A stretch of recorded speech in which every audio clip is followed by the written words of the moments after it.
പിതാവിൻ്റെയും പുത്രൻ്റെയും പരിശുദ്ധാത്മാവിൻ്റെയും നാമത്തിൽ ആമേൻ. ഷെക്കന അമേരിക്കാസിൻ്റെ ഞങ്ങൾ വിശ്വസിക്കുന്നു എന്ന പ്രോഗ്രാമിലേക്ക് ഒരിക്കൽ കൂടി അവസരം തന്ന ഈശോയ്ക്ക് നന്ദി പറയുന്നു. മർക്കോസിന്റെ സുവിശേഷം 12-ാം അധ്യായം 30-ാം വാക്യം. നിന്റെ ദൈവമായ കർത്താവിനെ പൂർണ്ണ ഹൃദയത്തോടും പൂർണ്ണ ആത്മാവോടും പൂർണ്ണ മനസ്സോടും പൂർണ്ണ ശക്തിയോടും കൂടി സ്നേഹിക്കുക. ഈ വചനത്തെ ഓർത്ത് ധ്യാനിക്കുമ്പം എൻ്റെ ജീവിതത്തിലുണ്ടായ ഒരു സംഭവം ഞാൻ ഓർക്കുകയാണ്. ഞാനൊരു 5-ാം ക്ലാസ്സിലായിരിക്കും പഠിക്കുന്ന സമയത്ത് രാവിലെ എൻ്റെ ചാച്ചൻ, അതായത് എൻ്റെ ഫാദർ പറഞ്ഞു, മുകളിൽ പോയി വീട്ടിൽ പണിക്ക് വരുന്ന അമ്മച്ചിയെ ചെന്ന് കൂട്ടിക്കൊണ്ട് വരാൻ പറഞ്ഞു. അപ്പം ഞാൻ മുറ്റത്തോട്ട് ഇറങ്ങിയിട്ട് ഞാൻ പോകാൻ വേണ്ടി റെഡിയായിട്ട് മുറ്റത്തോട്ട് ഇറങ്ങിക്കഴിഞ്ഞപ്പം ഞങ്ങളുടെ വീട്ടിൽ വളർത്തുന്ന പട്ടിയും കൂടെ ഇറങ്ങി വന്നു. പട്ടിയും കൂടെ ഇറങ്ങി വന്ന് ഞങ്ങൾ അങ്ങ് നടന്നു പോയി കഴിഞ്ഞപ്പം അയലോക്കത്തെ ഒരു കോഴി ഞങ്ങളുടെ വീടിൻ്റെ പരിസരത്ത് നിൽക്കുന്ന ഞാൻ കണ്ടില്ല, പട്ടി കണ്ടു. പട്ടി ഈ കോഴീനെ ഓടിച്ചുകൊണ്ട് ആ വീടിൻ്റെ മുറ്റത്ത് കയറ്റി വിട്ടു. അപ്പം കോഴി ഭയങ്കര പേടിച്ചാണ് ഓടി അങ്ങ് ചെന്നത്. അവിടുത്തെ അമ്മച്ചി അന്നത്തേക്ക് ഇറങ്ങി വന്നു. അമ്മച്ചി പറഞ്ഞു, ഞാൻ ഈ പട്ടീനെ കൊണ്ട് കോഴിയെ പിടിപ്പിച്ചത്. ഞാൻ പിടിപ്പിച്ചതല്ല. കോഴിയുടെ വരവ് കണ്ടപ്പോൾ അമ്മച്ചിക്ക് വിഷമം തോന്നി. അമ്മച്ചിയുടെ സ്വന്തം കോഴിയാണല്ലോ. അങ്ങനെ ഞാൻ മുകളിലോട്ട് അമ്മച്ചിയെ, മറ്റേ പണിക്ക് വരുന്ന അമ്മച്ചിയെ വിളിക്കാനായിട്ട് പോയി. ഈ അമ്മച്ചി ഇവിടെ കിടന്ന് എന്നെ ഭയങ്കരമായിട്ട് വഴക്ക് പറയുന്നുണ്ട്. അപ്പം തിരിച്ച് ഞാൻ പണിക്ക് വരുന്ന അമ്മച്ചി ഞാനിവിടെ വന്നപ്പം ഈ അമ്മച്ചി ഇങ്ങനെ എന്നെ വഴക്ക് പറഞ്ഞുകൊണ്ടിരിക്കുകയാണ്. അപ്പം ഭയങ്കരമായിട്ട് മോശമായ രീതിയിൽ കൂടെ വഴക്ക് പറയുക. അപ്പോൾ എൻ്റെ വീട്ടിലോട്ട് വന്നു കഴിഞ്ഞപ്പം കൂടെ വന്ന അമ്മച്ചി എൻ്റെ അച്ഛനോട് പറഞ്ഞു, ഈ കൊച്ചിനെ എന്തുമാത്രം ആ അമ്മച്ചി അവിടെ കിടന്ന് ബഹളം വെക്കുന്നത് എന്നിങ്ങനെ പറഞ്ഞു. അന്നേരം എൻ്റെ ചാച്ചൻ എന്നാ ചെയ്തെന്ന് ചോദിച്ചാൽ എന്നെ കയ്യിലോട്ട് പിടിച്ചിട്ട് നേരെ ഈ അമ്മച്ചിയുടെ അടുത്തോട്ട് അങ്ങ് പോയി. ഈ അമ്മച്ചിയോട് അങ്ങ് അടുത്ത് പോയി കഴിഞ്ഞപ്പോട്ട് എനിക്കന്ന് ഭയങ്കര ഒരു സന്തോഷമായി. എന്നെ ചോദിക്കാൻ, എന്നെ അത്രമാത്രം വഴക്ക് പറഞ്ഞ അമ്മച്ചിയുടെ ഏറ്റുമുട്ടാനായിട്ട് ചാച്ചൻ എൻ്റെ കൈക്ക് പിടിച്ചങ്ങ് ചെന്നു. ഈ അമ്മച്ചി ചാച്ചൻ വരുന്ന കണ്ടപ്പോഴത്തേക്കും പുള്ളിക്കാരത്തി അകത്ത് കയറി വാതിലടച്ചു. എന്ന് വെച്ചാൽ ചാച്ചനെ എല്ലാവർക്കും ഭയങ്കര ഇച്ചിരി പേടിയുള്ള ആളാണ്. ഇതിലൂടെയാണ് എനിക്ക് എൻ്റെ ഈശോയുടെ സ്നേഹം എനിക്ക് മനസ്സിലാക്കാൻ സാധിച്ചു. എന്നാന്ന് ചോദിച്ചാൽ പൂർണ്ണ ഹൃദയത്തോടും പൂർണ്ണ ആത്മാവോടും പൂർണ്ണ ശക്തിയോടും കൂടെ എൻ്റെ ഈശോയെ ഞാൻ സ്നേഹിക്കുമ്പം എന്തുമാത്രം എൻ്റെ കാര്യത്തിൽ ശ്രദ്ധാലുവാണെന്നുള്ള ആ ഒരു വിശ്വാസം എനിക്ക് എൻ്റെ ചാച്ചനിലൂടെ കാണാൻ സാധിച്ചു. അപ്പം നമ്മുടെ ഈശോയുടെ എൻ്റെ ചാച്ചൻ ഇപ്പോൾ എനിക്ക് വേണ്ടി ഇത്രയും ചെയ്തെങ്കിൽ ഈ സർവപ്രപഞ്ച സൃഷ്ടാവായ രാജാതിരാജനായ ഈശോ നമ്മളിൽ ഓരോരുത്തരിലും എന്തുമാത്രം സ്നേഹമാണോ ചൊരിയുന്നതെന്ന്. അപ്പം നമ്മൾ എപ്പോഴും ഈ വചനം പറഞ്ഞ്, അതായത് എൻ്റെ ദൈവമായ കർത്താവിനെ പൂർണ്ണ ഹൃദയത്തോടും പൂർണ്ണ ആത്മാവോടും പൂർണ്ണ ശക്തിയോടും കൂടി ഞാൻ സ്നേഹിക്കുന്നു.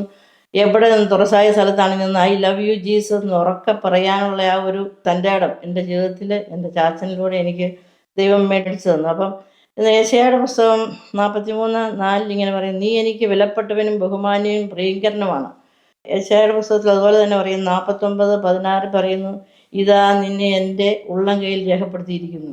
ഈ ഒരു വിശ്വാസം നമ്മളുടെ മക്കളിലൂടെ നമുക്ക് മക്കളിലൂടെ നമുക്ക് കൊടുക്കാനുള്ള ബാധ്യതയുണ്ട്. എന്നാന്ന് ചോദിച്ചാൽ എനിക്ക് 4 കുട്ടികളാണുള്ളത്.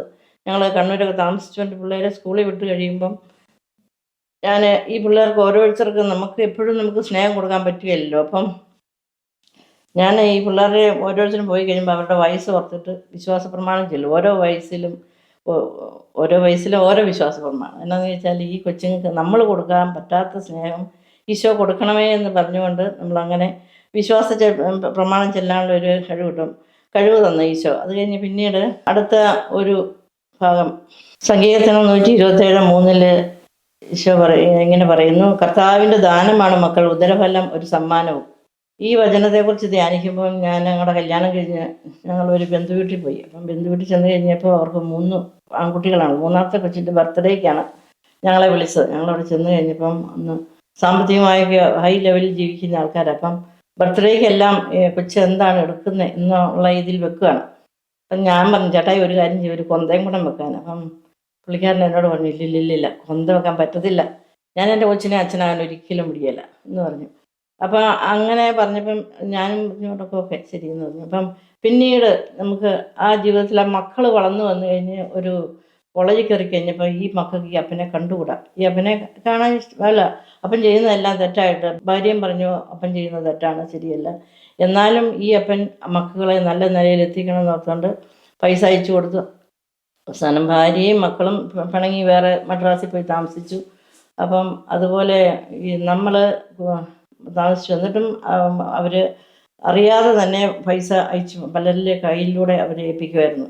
അവസാനം ഈ അടുത്ത നാളിൽ അപ്പം മരിച്ചു കഴിഞ്ഞപ്പം മക്കളെല്ലാം തിരിച്ചു വന്നു. സ്വത്തെല്ലാം മക്കൾക്ക് എഴുതി വെച്ചിട്ടുണ്ടായിരുന്നു. അവരെല്ലാം അത് കറക്റ്റായിട്ട് എടുത്തു. ഇതുപോലെയാണ് നമ്മൾ ദൈവത്തെ കൊടുത്തില്ലെങ്കിൽ നമ്മളുടെ കുഞ്ഞുങ്ങളിലൂടെ നമ്മൾ എത്ര സമയം ഈശോയ്ക്ക് വേണ്ടി ചെലവഴിക്കുന്നോ അവരിൽ വലുതായി കഴിയുമ്പം അവരിലൂടെ ദൈവമാണ് നമ്മളെ കാരണവന്മാരെ എങ്ങനെയാണ് പരിപാലിക്കേണ്ടത്, എങ്ങനെയാണ് നോക്കേണ്ടത് എന്നുള്ള സമയം അത് നമ്മളൊരു ഒരു പരിധിയുണ്ട്. എന്താണെന്ന് വെച്ചാൽ നമ്മൾ എത്ര സമയം ഈശോയ്ക്ക് സമയം ചെലവഴിക്കുന്നുവോ അതിലൂടെയാണ് നമുക്ക് ആ ഒരു ഗിഫ്റ്റ് നമുക്ക് ഈശോ തരുള്ളൂ.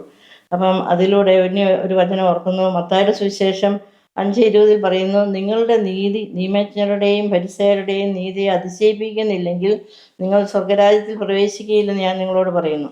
ഈ വചനത്തെ ഓർക്കുമ്പോഴാണ് എന്താണ് ഇത് അതിശയിപ്പിക്കുന്ന നീതി. അപ്പം എൻ്റെ കുഞ്ഞുനാളിൽ എൻ്റെ മൂത്ത മകൻ എന്നോട് പറഞ്ഞു, അമ്മ എവിടെ എന്തെങ്കിലും പണിയൊക്കെ പറഞ്ഞു ഞാൻ ആ സ്വർഗത്തിൽ ഈശോയുടെ മടിയിലിരിക്കുമായിരുന്നു. അമ്മയും അച്ചാച്ചനും കൂടെ എന്നെ വലിച്ച് ഭൂമിയിലിട്ടു. എനിക്ക് അവിടെ ഇരിക്കാനായിരുന്നു ഇഷ്ടം. ആദ്യമൊക്കെ എനിക്ക് വിഷമം തോന്നിയത് എന്താ ഇവനിങ്ങനെ പറയുന്നത്. പിന്നീട് എനിക്ക് മനസ്സിലായി ദൈവം നമ്മളെ ഏൽപ്പിച്ചിരിക്കുന്നത് അവരെത്ര മനോഹരമായിട്ടാണ്. ഒരു കൊച്ച് നമ്മുടെ കയ്യിലോട്ട് വന്നു കഴിയുമ്പോൾ ആ കൊച്ചിൻ്റെ ഒരു നഖത്ത് ഒരു വിരലിലോട്ട് നോക്കിക്കഴിഞ്ഞാൽ എത്ര മനോഹരമായിട്ടാണ് നമ്മളെ വളർത്താൻ ഏൽപ്പിക്കുന്നത്. അപ്പം നമ്മൾ അവരിലൂടെ ഇപ്പം ഞാൻ ആദ്യത്തെ പ്രസവത്തിന് പ്രസവവേദന അനുഭവിച്ച് ഭയങ്കര വേദന വന്നു. അപ്പം ഞാനിങ്ങനെ ആലോചിച്ച് അവിടെ കിടന്നുകൊണ്ട് ആലോചിച്ചു, ദൈവമേ ഈ ഭൂമിയിൽ കൂടെ നടക്കുന്ന ഓരോ മകനും മകളും ഇതുപോലെ ഒരമ്മ പ്രസവിച്ച് വന്ന കുഞ്ഞുങ്ങളാണല്ലോ. അപ്പം എന്നിട്ട് അവരെ ഓരോ സാഹചര്യങ്ങളാണല്ലോ മോശമാക്കുന്നത്. അല്ലാതെ അവർ മോശമായിട്ട് ഒരിക്കലും ഈശോ നമ്മളെ ഏൽപ്പിച്ചിട്ടില്ല. ഓരോ സാഹചര്യങ്ങളും നമ്മൾ കൊടുക്കുന്ന ആന്തരിക മുറിവുകളിലൂടെയാണ് അങ്ങനെ ആ കുഞ്ഞുങ്ങൾ മോശക്കാരായിട്ടുണ്ടെങ്കിൽ അങ്ങനെ വരുന്നത്. നമ്മൾ നല്ലത് കൊടുത്തിട്ടുണ്ടെങ്കിൽ അത് നല്ലത് വരുന്നത്. അപ്പം സ്നേഹം തന്നെയായി ഈശോയോട് ചേർന്ന് നിന്നുകൊണ്ട് നമുക്ക് ഈശോയ്ക്ക് വേണ്ടി എന്തെങ്കിലും മക്കൾ തരുന്ന മക്കളെ ഈശോയ്ക്ക് സമർപ്പിച്ച് നമുക്ക് അത് കഴിഞ്ഞ് ലൂക്കായുടെ സുവിശേഷം 17-ാം അധ്യായം 10-ാം വാക്യത്തിൽ എന്ന് പറയുന്നു, ഞങ്ങൾ പ്രയോജനമില്ലാത്ത ദാസന്മാരാണ്, കടമ നിർവഹിച്ചതേ ഉള്ളൂ എന്ന് പറയുകയും. ഞങ്ങൾ മക്കളെല്ലാവരും ഒന്നിച്ചിരുന്നപ്പം ഞാൻ വെറുതെ മക്കളോട് ഇങ്ങനെ പറഞ്ഞു, എന്തോരം കഷ്ടപ്പെട്ടാണ് നിങ്ങളെയൊക്കെ വളർത്തി. അപ്പം എന്നോട് ഒരാൾ എന്നോട് 3-4 പേരിൽ ഒരാൾ എന്നോട് പറഞ്ഞു, അമ്മ എവിടെയാണ് കഷ്ടപ്പെട്ടത്, അമ്മ കോഴീനെ അഴിച്ചു വിടുന്ന പോലെ അഴിച്ചു വിട്ടതല്ലേ ഉള്ളൂ എന്ന് പറഞ്ഞു. അപ്പം ഞാൻ പറഞ്ഞു, നീ എന്നെ അങ്ങനെ പറയുന്നത്. പിന്നീട് ഞാൻ ചിന്തിച്ചു, ശരിയല്ലേ. അപ്പം എൻ്റെ 3-ാമത്തെ കൊച്ചുമകൻ ഉണ്ടായി കഴിഞ്ഞപ്പോൾ എനിക്ക് ഗർഭിണിയായി പ്രസവത്തിൻ്റെ സമയമായപ്പോൾ ഹൈ പ്രഷറായിട്ട് പിന്നെ ആശുപത്രിയിൽ പോയി 15 ദിവസം കടന്നപ്പോൾ നോർമലായി പ്രസവിച്ച് അന്ന് പ്രസവിച്ച് കഴിഞ്ഞിട്ട് പിറ്റേ ദിവസം ഞാൻ കുളിപ്പിച്ച് അവനെ ബെഡേ കിടത്തിയിട്ട് ഞാൻ ബാത്റൂമിലായിരുന്നു. എൻ്റെ അമ്മ എവിടെയോ മാറി നിൽക്കുമായിരുന്നു. അപ്പം ആ സമയത്ത് ബാത്റൂമിൽ ഭയങ്കര ഒരു ബോംബ് പൊട്ടുന്നല്ലോ ഒച്ച കേട്ടു. അപ്പം ഞങ്ങൾ പെട്ടെന്ന് ഓടി വന്നപ്പം ഈ കൊച്ചു കട്ടിലെ കിടപ്പുണ്ട്. ആ റൂമിലുണ്ടായിരുന്ന ഫാൻ പൊട്ടിത്തെറിച്ച് കഷ്ണങ്ങളും പിന്നെ മേത്തൊന്നും തൊട്ടിട്ടില്ല, ബാക്കിയെല്ലാം ചുറ്റും പുറം കിടക്കുന്നു. അത് കഴിഞ്ഞ് തന്നെ ഈ കൊച്ച് പിന്നീട് ഇവൻ കുറച്ചുകൂടെ ഒരു 3-3.5 വയസ്സായി കഴിഞ്ഞപ്പം നാളെ ഞങ്ങൾ വീട്ടിൽ അവനിങ്ങനെ കളിച്ചുകൊണ്ട് നടന്ന് താഴെ പോയി ചേട്ടന്മാരോടൊക്കെ വർത്താനം പറഞ്ഞ് കയറി ഇങ്ങനെ വരുന്ന വഴിക്ക് ഞങ്ങളുടെ അവിടെ ഒരു വലിയ തെങ്ങുണ്ടായിരുന്നു. തെങ്ങിൻ്റെ ഒരു കൊല മൊത്തം അവനിങ്ങനെ കയറി വരുവും ഒരു 15-20 കരിക്ക് അവൻ്റെ കൊലയോടെ താഴോട്ടങ്ങ് വീണു. അപ്പം എൻ്റെ അമ്മ വീട്ടിലുണ്ടായിരുന്നു. ഈ ഓടി വന്നു, ഈ കൊച്ചിനെന്തോ സംഭവിച്ചല്ലോ എന്ന് ഓർത്തുകൊണ്ട് ഓടി വന്നു. അവനെ മാത്രം ഒന്നും തൊട്ടില്ല, എല്ലാം ചെതറി ഇങ്ങോട്ട് വന്നു. അപ്പം ഈ കുട്ടിക്ക് ഒരാപത്തും പറ്റിയില്ല. അപ്പം പിന്നീട് ഇവൻ 10-ാം ക്ലാസ്സിൽ പഠിക്കുന്ന സമയത്ത് എറണാകുളത്ത് ഞങ്ങൾ താമസിക്കുക. ആ സമയത്ത് ഇവൻ എറണാകുളത്തുള്ള ഒരു വേസ്റ്റ് കുഴി വീണ് ഇവന് കുഴിക്കകത്ത് വീണു. അവനെ അവിടുന്നും ദൈവം രക്ഷിച്ചു, ഞങ്ങൾ അറിഞ്ഞു പോലുമില്ല. അപ്പം അവിടുന്നെല്ലാം രക്ഷിച്ചു. അപ്പം ലൂക്കായുടെ സുവിശേഷം 17:10 ഇങ്ങനെ പറയുന്നു, ഞങ്ങൾ പ്രയോജനമില്ലാത്ത ദാസന്മാരാണ്, കടമ നിർവഹിച്ചതേ ഉള്ളൂ. അപ്പോൾ അവൻ മക്കൾ പറഞ്ഞത് ഞാൻ ഓർത്തു, അവരെത്രയോ നമ്മൾ അഴിച്ചു വിടുന്നു, നമ്മളൊന്നും അല്ല, നമ്മൾ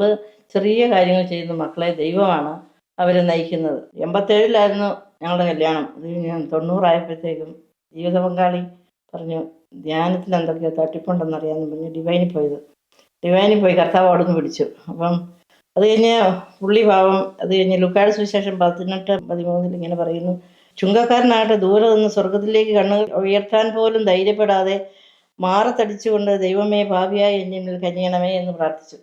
അപ്പോൾ ഈ ധ്യാനം കൂടി കഴിഞ്ഞപ്പം പുള്ളിക്ക് മനസ്സിലായി പുള്ളി പാപിയാന്നുള്ളത് ബോധ്യമായി. പുള്ളി മാറത്തടിച്ച് കരഞ്ഞു. കർത്താവ് ആ പ്രാർത്ഥന കേട്ടു. പുള്ളിയെ കർത്താവ് പിടിച്ചു. അപ്പം ഈ ഇതിലൂടെ ആ മനുഷ്യൻ, ഞാനപ്പോൾ ഓർക്കും രാത്രിയിലൊക്കെ ഇരുന്ന് പ്രാർത്ഥിക്കും, ദൈവമേ ഈ ചതിവ് ഞാനാണല്ലോ ചെയ്തത്, ഈ മനുഷ്യൻ എന്തോരം കിടന്നാ വിഷമിക്കുന്നത് എന്ന് ഓർത്തിട്ടുണ്ട്. അത് കഴിഞ്ഞ് ഈ ഇതിലൂടെ പുള്ളി ധ്യാനം കൂടിക്കഴിഞ്ഞ് പുള്ളി എന്തെങ്കിലും എനിക്കിഷ്ടപ്പെടാത്ത എന്തെങ്കിലും ചെയ്തു കഴിഞ്ഞാൽ ഞാനത് തിരുത്താൻ നിന്ന് കഴിഞ്ഞാൽ വഴക്ക് കിട്ടും. അപ്പം ഞാൻ എന്നെ ചെയ്തും ദൈവത്തോട് പ്രാർത്ഥിക്കും. ദൈവത്തോട് പ്രാർത്ഥിച്ച് ഒരു പരാതി കൊടുക്കും. ഇങ്ങനെയുള്ള പരാതിയൊക്കെ എനിക്കുണ്ട് കേട്ടോ എന്ന് പറയും. അപ്പം നമുക്ക് പിറ്റേ ദിവസം അതിൻ്റെ ആൻസർ ഈശോ അവിടെ കാണിച്ചു തരും. പിന്നെ അത് കറക്റ്റ് ചെയ്യും. അപ്പം ജീവിത പങ്കാളിയിൽ എന്തെങ്കിലും ഒരു കുറവ് കണ്ടു കഴിഞ്ഞാൽ നമ്മൾ നേരിട്ട് പറയുകയല്ല, നമുക്ക് ഉടനെ ദൈവമാകുന്ന വക്കീലിൻ്റെ കേസ് കൊടുക്കാം.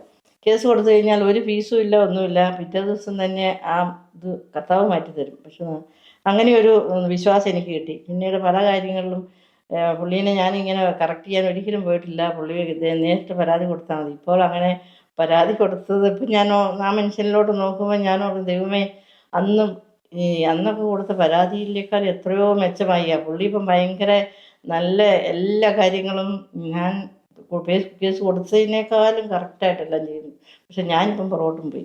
ലൂക്കായുടെ സുവിശേഷം 18-ാം അധ്യായത്തിൽ ഇങ്ങനെ പറയുന്നു: ദൈവരാജ്യത്തിന് വേണ്ടി വീടിനെയോ ഭാര്യയോ സഹോദരന്മാരെയോ മാതാപിതാക്കളെയോ സന്താനങ്ങളെയോ ഉപേക്ഷിച്ചവരിൽ ആർക്കും ഇക്കാലത്ത് തന്നെ അവ അനേക മടങ്ങുകൾ ലഭിക്കാതിരിക്കില്ല, വരാനിരിക്കുന്ന കാലത്ത് നിത്യജീവനും. ഈ ഒരു വിശ്വാസത്തോടെ പുള്ളി ദൈവത്തിൽ ആശ്രയിച്ചു. പുള്ളി അത്ര കറക്റ്റായിട്ട് എല്ലാം ഇരുന്ന് പ്രാർത്ഥിക്കുക. പുള്ളിയുടെ രീതി അനുസരിച്ച് ഇപ്പം ദൈവത്തിൻ്റെ ആ ഹിതമനുസരിച്ച് പുള്ളി മുമ്പോട്ട് പോകുന്നു.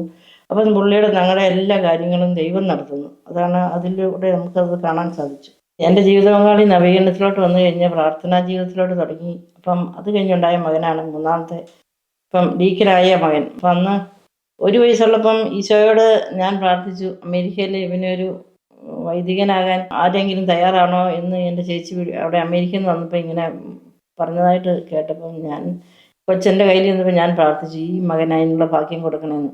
ഇവനുണ്ടായപ്പം തൊട്ട് ഭയങ്കര എല്ലാ കാര്യത്തിലും ഭയങ്കര ഒരു വഴക്കുമില്ല.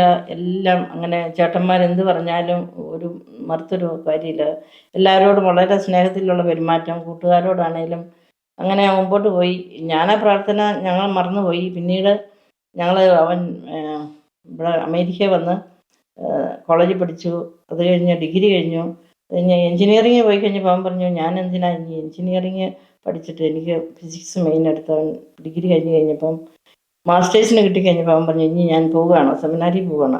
അപ്പം അന്ന് ഞങ്ങളൊക്കെ ഇപ്പോൾ ഈ അമേരിക്ക വന്ന് അധികം ആയില്ല. അപ്പന് ഇങ്ങോട്ട് റിട്ടയർമെൻറ്റ് എടുത്തു കഴിഞ്ഞ് വന്നേ ഉള്ളൂ. അപ്പം ഇവൻ ലാറ്റിൻ രൂപതയിലോട്ട് പോകാൻ വേണ്ടി പോവാന്ന് പറഞ്ഞു. അപ്പം ഞാൻ കരഞ്ഞു, ഈശ്വര നീ കുറച്ച് നാളൂടെ ഞങ്ങളോട് നിൽക്കും, 1 വർഷം കൂടെ. അത് കഴിഞ്ഞ് അച്ചാച്ചന് എവിടെയെങ്കിലും ഒരു ജോലി എന്തെങ്കിലും കിട്ടിക്കഴിഞ്ഞ് നീ പൊക്കോ.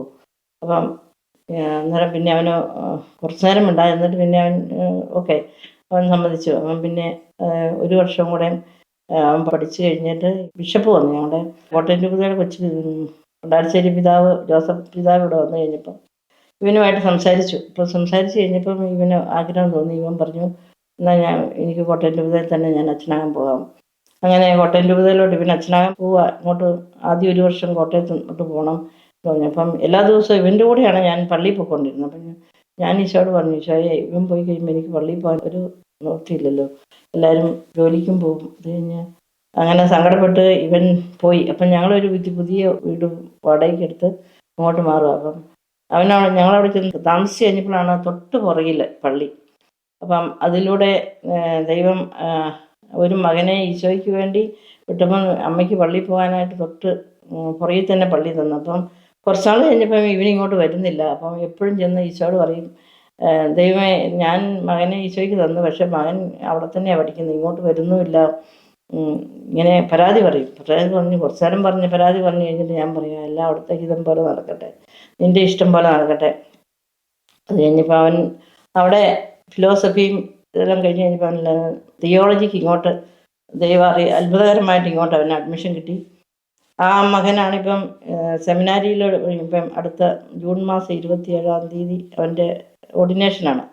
അപ്പം എല്ലാവരും അവന് വേണ്ടി പ്രാർത്ഥിക്കണമെന്ന് ആഗ്രഹിക്കുന്നു. അതുപോലെ നമ്മൾ ഒരു മക്കളെ ദൈവത്തിന് കൊടുത്തു കഴിഞ്ഞാൽ ദൈവം നമ്മൾ ബലമായിട്ടൊന്നും അടിക്കുകയില്ല, നമ്മൾ പ്രാർത്ഥിക്കണം. നമ്മൾ ഒരു മകനെ ഈശോയ്ക്ക് അവിടെ ഈശോയ്ക്ക് വേണ്ടി നൽകുമെന്ന് പ്രാർത്ഥിച്ചു കഴിഞ്ഞാലേ ഉള്ളൂ ഈശോ അത് സ്വീകരിക്കുകയുള്ളൂ എന്ന് എനിക്ക് എൻ്റെ ഒരു അനുഭവത്തിൽ നിന്ന് തോന്നുകയാണ്. അപ്പം ഞങ്ങളുടെ വീടിൻ്റെ തൊട്ടടുത്ത് ഒരു സിസ്റ്റർ, അപ്പം സിസ്റ്റർ അന്ന് അമ്മ പ്രാർത്ഥിച്ച് നടത്തിപ്പോയി. അപ്പം അന്നെല്ലാവരും കളിയാക്കി, സിസ്റ്ററിനെ മടത്തി വിട്ടെന്ന് പറഞ്ഞ് കളിയാക്കി. പക്ഷേ പിന്നീട് ആ അമ്മച്ചി അവസാനം നല്ല രീതിയിൽ ആ അമ്മച്ചി അതിന് നല്ല രീതിയിൽ ആ സിസ്റ്റർ നോക്കി ആ കുടുംബം ഒരുപാട് രക്ഷപ്പെട്ടു. എന്താണെന്ന് വെച്ചാൽ ആ സിസ്റ്ററിൻ്റെ ആങ്ങളമാർക്കെല്ലാം ക്യാൻസർ വന്നു. പക്ഷേ അതെല്ലാം സിസ്റ്ററിൻ്റെ പ്രാർത്ഥനയാണ്. ആ കുടുംബം ഭയങ്കരമായിട്ട് ആങ്ങളമാർ നല്ല മരണം, 3 ആങ്ങളമാരും നല്ല രീതിയിൽ മരിച്ച് ചവാടൊക്കെ ദൈവം നടത്തി. അപ്പോൾ എന്ന് വെച്ചാൽ നമ്മളുടെ വീട്ടിൽ നിന്നൊരു ദൈവവിളിക്കൊരു മകൻ അവിടെ ഉണ്ടെങ്കിൽ ആ മകൻ നമ്മുടെ ആ വീടിന് ഒരു പ്രത്യേകം കൃപയുണ്ട്. എന്താണെന്ന് വെച്ചാൽ ആ വീട്ടിലെ സഹോദരങ്ങൾ തമ്മിൽ എപ്പോഴും ഒരു കൂട്ടായ്മ ഉണ്ടായിരിക്കും. ഈശോയ്ക്ക് വേണ്ടി ഒരു മകനെ നൽകാനുള്ള ഭാഗ്യം ലഭിച്ചതിന് ഒത്തിരി നന്ദി പറയുന്നു. എഫേസോസ് 5:23 ഇങ്ങനെ പറയുന്നു: എന്തെന്നാൽ ക്രിസ്തു തൻ്റെ ശരീരമായ സഭയുടെ ശിരസായിരിക്കുന്നത് പോലെ ഭർത്താവ് ഭാര്യയുടെ ശിരസാണ്. അപ്പം നമ്മളെല്ലാ ഭാര്യമാർക്കും ഇങ്ങനെ ഒരു കാര്യം പ്രാർത്ഥിക്കാം: നമ്മുടെ ജീവിത പങ്കാളിനെ ഒരു വിശുദ്ധനാക്കണേ. വിശുദ്ധനാക്കി കഴിഞ്ഞാൽ നമുക്ക് ശിരസ് ഭർത്താവായി കഴിഞ്ഞാൽ ബാക്കി നമുക്ക് അതിലൂടെ കടന്നു പോകാനുള്ള ഭാഗ്യം തരണമേ എന്ന് പ്രാർത്ഥിച്ചുകൊണ്ട് പ്രൈസ് ദി ലോർഡ്.